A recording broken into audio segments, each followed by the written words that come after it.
Hello, my name is Ted Kulakevich, and today we're going to be doing the brand new brand review for The Verge. So this is a little series where I take design news, things that have been revealed in the branding world, large companies, redesigns, and I give you my humble opinion as a designer, somebody in the space, what I think about these redesigns. Do they hold up? Are they a flop?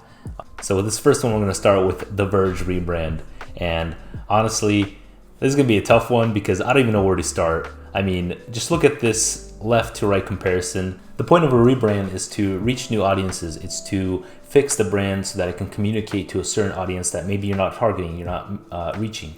Now, I know we're just looking at the logo side by side right now, but we'll get into the full kind of site and the application of the design. I'm still kind of shocked that they actually sold this to the higher ups, to management, leadership. I want to give a handshake to the team who's done this.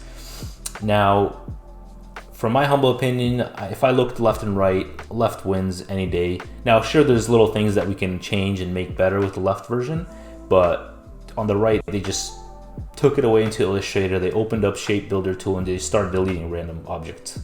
So one thing I like about the left one is we have that separate mark, which is recognizable. We have this nice bold type, which is legible. It might not be very legible when it's scaled down, but there are some interesting things happening in the type itself. Like, for example, the T and the H. Although we have the T cut out, it still sticks out a little bit here, so you can still see that it's the letter T. We have this unique upside down Adobe Illustrator icon for the V here, and then that connects to the E. And then we have kind of really close padded fonts. So, of course, this isn't perfect, but there are things that are working. So let's look at here on the right side. I mean, come on, what's going on here? We have a backwards 7, we have a weird symbol connected, we have just random cuts happening. I mean, the R is hardly even noticeable in small scale. I doubt after looking at this for 1 second, you're gonna be able to read it instantly. So there's legibility issues. And let me just get a little bit deeper into the actual structure. So before we jump into it, I just wanna read what The Verge themselves said about this redesign. Now, I read through the full article press release that they released, and it didn't really say too much about the kind of thought process. I just see this one kind of quote that they wrote about the logo or the brand. So it's right here. Yes, we have a sharp new logo that started with the idea of an unfinished interface between the present and the future. Yes, we have a bright new color palette that highlights our work in confident new ways. Yes, we have a new typefaces across the board, including serifs for our body copy. Look at these ink traps in our new headline font, Poly Sans. I love them. So this is the only thing that they kind of gave us of substance about this new redesign. And I mean, just looking at these fonts, right away, is this font right here, this is Manuka. Is that a legible font? Does that look like it's easy to read? Or does it look like you're gonna have to focus on those letters because they're so condensed? This is Poly Sans is okay. It has like this kind of quirkiness to it. So it seems like they're targeting teenagers here with this redesign. So to rate this brand, what I set up here is this point system on the right that I just made up, and we're gonna basically go through these points, look at the logo, and if it works, if it makes sense, we're gonna put a thumbs up. If it doesn't work, we're gonna put a thumbs down, and then we'll have some kind of score to give the rebrand. And then we'll just use this metric for moving forward. So the very first one we have here is tells a story. So looking at the logo, does it tell a story? Now I read that excerpt from the article that they put out. So they wrote, we have a sharp new logo that started with the idea of an unfinished interface between the present and the future. Now reading that, I still don't know what that even means. So without context, you'll definitely not understand what's happening here in the logo. So for that, we're gonna put a thumbs down. Bad. The second one is simple. Is the logo simple? So this one's kind of hard to judge because we have the logo type and then we have the standalone icon logo mark. So if we're talking about the logo mark, it is very simple. If we're talking about the logo type, definitely not simple. Definitely too much going on here. It's not gonna scale well. It has legibility issues. So in terms of simplicity, since we're rating this as a logo type, that the main thing is a logo type, I'm gonna put down, bad. The next one on the list is, does it speak to the audience? So just looking at the logo itself, we can't really tell much from that. So I'd like to scroll down here, and I've screenshotted their new redesigned landing page here. And looking at this, it looks very brutalistic. It looks very hip, fresh. It looks like it's targeting young kids. So if their audience is like 18 to 25 or something, I think it is targeting their audience. And I actually searched up their audience, and I believe it was like 25 to 35-ish. So in that term, it might be targeting their audience, but is this really a place that you want to go and get your news, your blog articles from? And I would say I probably wouldn't trust it, just the way it looks and how it's all over the place.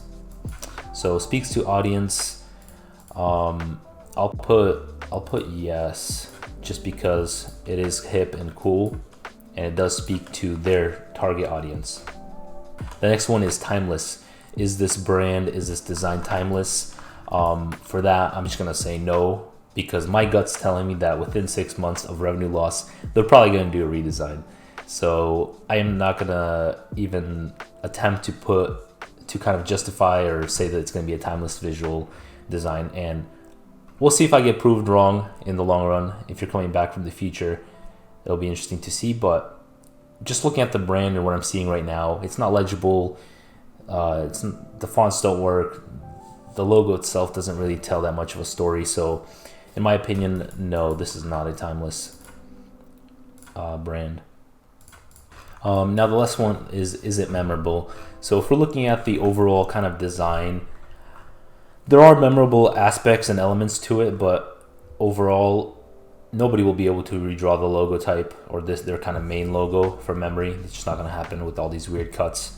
It's memorable in the sense that it's vibrant. We have all these cuts happening. They're trying to do something unique. I mean, they tried, but then we have the mark itself, and I would say that mark is memorable just because it is so simple.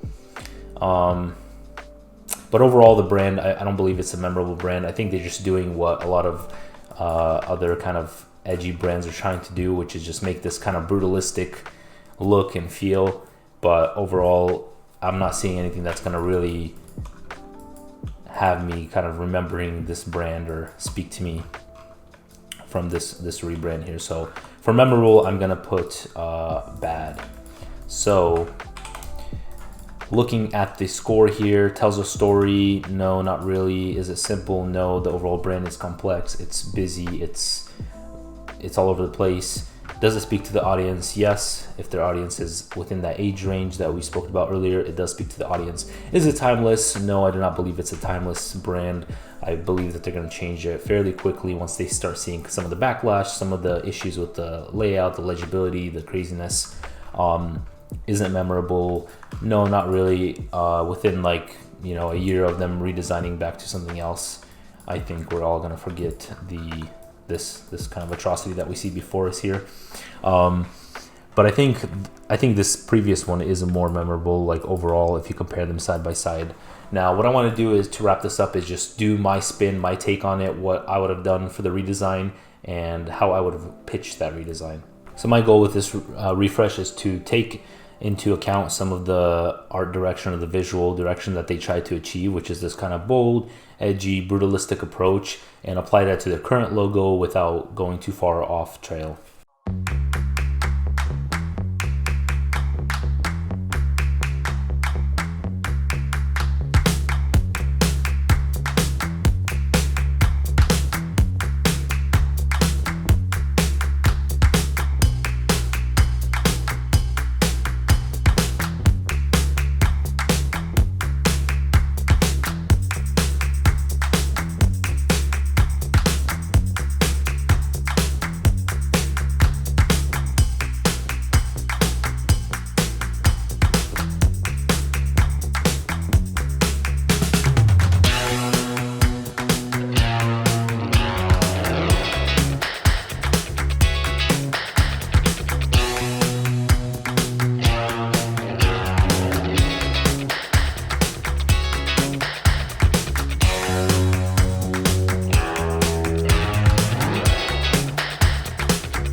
there you have it. This would be my redesign if I had to just take into account what they wanted to do, which would make it a little bit more bolder, a little bit more memorable.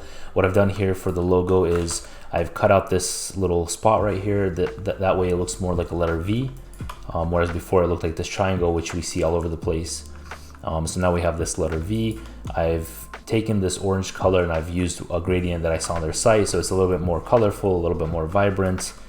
You can see it works well here. The logo would scale well. And then we see the before and after, something that audiences will recognize, they can get behind, they can see the refresh, the nice new colors, and be excited about. And then their version, and then the version that I did here. So the takeaways would be, if you have something that works, like this beautiful type that's memorable, legible, and this mark that you've been growing and building your audience awareness and recognition with, don't get rid of it just to create whatever we see here on the left. It's not worth it, I promise you. If you enjoyed this content and you want to see more, please subscribe, drop a like, and a comment of what brands you want me to review next, and I will see you soon. Cheers.